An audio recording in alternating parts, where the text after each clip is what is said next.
Today, I will be comparing Steel Vengeance and Velocicoaster. Both of these rides are consensus top 5 roller coasters in the United States, and many people have either rides at their #1 spot overall. But I wanted to compare them and see which one is the better coaster. There will be 5 categories that I will be doing today, and whoever wins the most categories by the end will win. Those categories for today are queue line / theming, airtime, inversions, operations, and overall layout construction. But let's get right into it. The first category I'll be diving into today is queue line / theming segment. This segment does not make or break a ride, being that the queue line and theming is just a nice added touch, but it's nice to have and overall improves the experience from start to finish. You enter the queue line and you're in the middle of the bowl, which is insane since it's all around you on all sides. You feel so small next to all these huge airtime moments and inversions, and it's very cool just being feet away from the track where you see the train flying past. Then the on-ride, there isn't anything to look at or anything, which is expected from a standard Cedar Fair ride, which isn't really the driving force of these rides. Overall, it's good, but who are we kidding? Velocicoaster is one of the best themed coasters in the world. From start to finish, it is diabolical how good the theming is. You enter the queue line, and depending on how long the line is, you might start outside or might just be right in the building, but once you actually enter that building is where it gets really good. You are met with the statue of the ride intertwined with some raptors, and this thing is cool, but it really is only the start. Then, in the queue line, you're right next to the launch zone, which there are windows and actually can see the trains passing by, and then there will be velociraptors following the train every time, which is super cool, and according to the park, it's a first-of-a-kind type thing too, which obviously, that's very cool. Then you go through some more switchbacks with some smaller details, and then you get to the best part of the queue line. After that, you are face-to-face with 2 raptor animatronics that look so real. They move, breathe, and make all the noises in such a realistic fashion. It's so good, I was blown away the first time I got in line. Then you go into the locker room, which has some cool posters on the walls, but it's really just to put your stuff into a locker. Nothing crazy in this room. But the locker system is very nice. I would like to see almost every park have one of these because I just hate having to buy a locker if I want to go on a big ride. They should just implement these basically everywhere. Then you walk up some stairs and you get to the last big room in the queue. There is a huge screen with the actual actors from the movies talking about the ride and how it's maybe not a good idea, but whatever. You already waited all this time, might as well ride. You pass by some more little details on the walls and in different little cubby spaces. Overall, it's very good, small detailing. Then the on-ride in the first half has some amazing near-miss elements with some raptors, and I love the work they did here. I think that the sculpting on the rock is amazing. I love all the foliage. It looks great in there. Then the second half is alright at best. It's like Steel Vengeance, basically. You just kind of go over some pathways and stuff like that. The only real cool moment is you're over the water for a little bit, but no real theming in sight. But in the end, this is a clean sweep in Velocicoaster's favor. One of the best themed coasters in the world. The next segment is the airtime section. Airtime is one of the most important parts when it comes to roller coasters. If it's floater, ejector, or a mix of both airtimes, is pivotal to a good ride, and lucky for us, both these rides have plenty of it across the over minute-long track. Since Velocicoaster won the last segment, we are going to be starting with Steel Vengeance. Steve, when it comes to airtime, is one of the best in the world, no doubt, and when it opened, it was even advertised having the most airtime in the entire world, which, honestly, it makes sense. There's so much here. The first drop is solid, having a great pop of ejector, and is a good tone setter for the rest of the ride when it comes to the intensity of this airtime. Then you go into back-to-back off-bank airtime, which is super sustained, super powerful, and the best airtime moments across both rides in my opinion. The first one being my favorite, having some super powerful air while being slightly turned to the left and being pulled down. It's just exquisite in every way. Then you hit the infamous off-bank airtime, which is amazing like advertised. You rise up and are thrown to the left, giving some amazingly sustained airtime and just shoots you out of your seat. You have some more pops of air that are small ejector hills that are still very good. The drop from the mid-course is solid, having some good ejector, and then you get to go inside of the actual structure with another off-bank airtime moment. Then the final airtime moments are just small to the ground, strong pops of air that are an amazing way to end this ride and just overload your system with some more ejector air. Then onto Velocicoaster, which is not to be slept on since there might not be as many airtime moments, but the few ones that they do have are quality. Then you start off the ride with a pair of inversions that have some solid floater going up and down. Then there isn't much airtime after the first 2 inversions, but there is a powerful ejector pop over some rocks that are pretty fun. Then the second half is where you actually start out with a bang over the top hat, getting some insanely sustained ejector. Then you travel through a huge circle that have 2 more pops of air, one of them being a sideways floater moment that really nobody talks about, but it is pretty good. Then you finish with this roll over the water that has insane ejector and feels like you're just going to touch the water at any moment. You then end the ride with a very solid switch hill that has some snappy airtime. Overall, both these rides have some great airtime, but the point is going to go to Steel Vengeance. Just the insane power, mix of airtime, and quality and quantity is immaculate.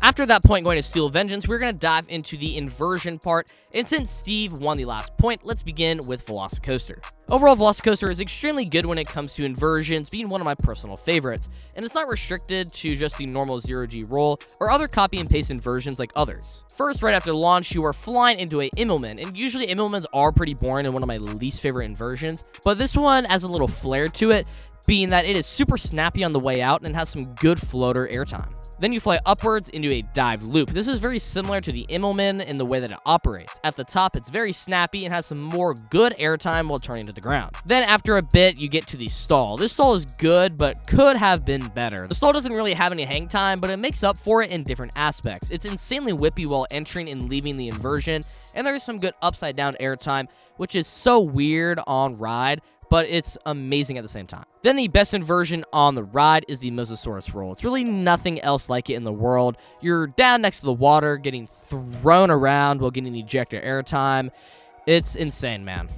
Then on to Steel Vengeance, which is also amazing. The first inversion you face is a 0G roll, but this one's a little bit different. Instead of a normal 360-degree roll, you do some even more turning and rolling, which is really cool.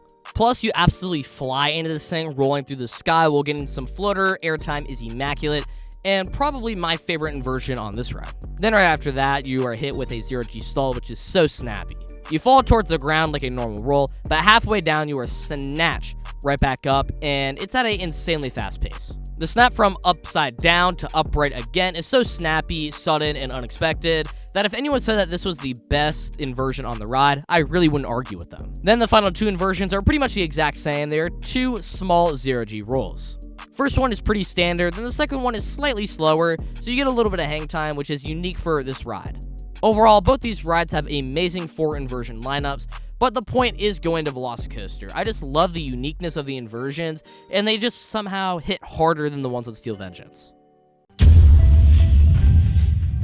Operations are up next. Operations is a key part about rides since I don't want to be stuck in a line for hours because crews can't get the trains out in time. But lucky for you, both these rides' operations are very good, and since Velocicoaster won last time, we're going to start off with Steel Vengeance this time. Steel Vengeance in his younger years had some operational problems with the whole mid-course and the ride bumping on day 1, but in the big 2025, all those problems are something that you no longer need to worry about. Steel Vengeance always operates with 3 trains on almost every single day of the year, which is so appreciated, since if it didn't, these lines would be easily 3 hours every day, which is horrible. But Steve's crew is amazing and probably the best at Cedar Point. They work so quickly and waste no time whatsoever. They are so fast and able to get trains out in about a 45-second manner, which for a RMC is really fantastic. The only way that operations could be faster is that if they actually let you put on your own lap bar, which I think that you should personally be able to. I think it would speed it up, but I don't know. It's their rules. Not allowed to pull it down for some reason.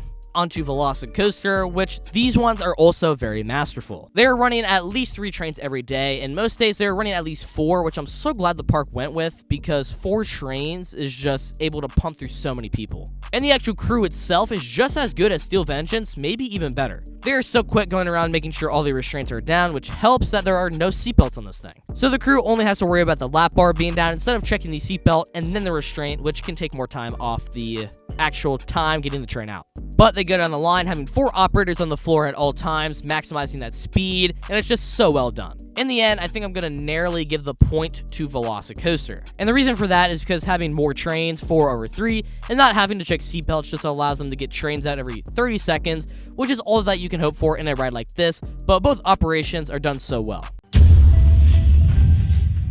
Final point for today is the overall layout. The final point that will be deciding who will win today is the most important to many. A great roller coaster needs airtime, inversions, and overall uniqueness. We have already talked about the winner of those certain categories before, but the overall layout is just what comes element to element across the entire ride. First, let's begin with Velocicoaster. This is an insane layout from beginning to end. First, you begin with a pretty solid launch, and speaking of launches, that's about the only thing that Steel Vengeance doesn't have to offer. Then you fly into back-to-back solid inversions with good airtime in the Raptor enclosure. That Raptor enclosure just has so many near-miss elements, man. It's so good. Then after that, you hit a solid ejector moment. That's about the only memorable moment from the first half. You kind of just ride around getting some good views, but then you hit the second LSM launch, which is powerful and amazing for that LSM. Then you get to the good part, having just insane back-to-back elements from start to finish in the second half. The top hat has some amazing airtime at the top, and the whip down in the back is amazing on the way down. After that, you fly straight into a stall with some good whip, a good wall stall with some good sideways airtime that isn't really found on many rides, a outer bank airtime pop that whips you to the left and has some good fallen ejector airtime, and the Mesosaurus roll, maybe the greatest moment out of both of these rides. You feel like you're going to be flung into the water with some insane upside down airtime, such a magical moment in my top inversion of all time.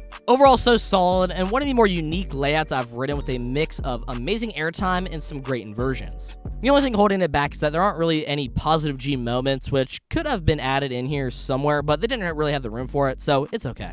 But on a Steel Vengeance, that also has a one-of-a-kind layout. The drop is so good, having some very strong ejector. Then back-to-back sustained hills that are also very powerful, having that great airtime. Then you have a solid double up with a 0G roll that has some great ejector, then floaty airtime while facing the sky, which is immaculate. Then a wall stall that usually isn't that good into the aforementioned 0G stall with some of the best whip that you can find across this ride and Velocicoaster. Then another double up with some solid airtime rises you into the brake run, which also has a great drop on the other end. And the second half is a whole lot of smaller hills with back-to-back-to-back strong airtime moments with some 0G rolls mixed into it.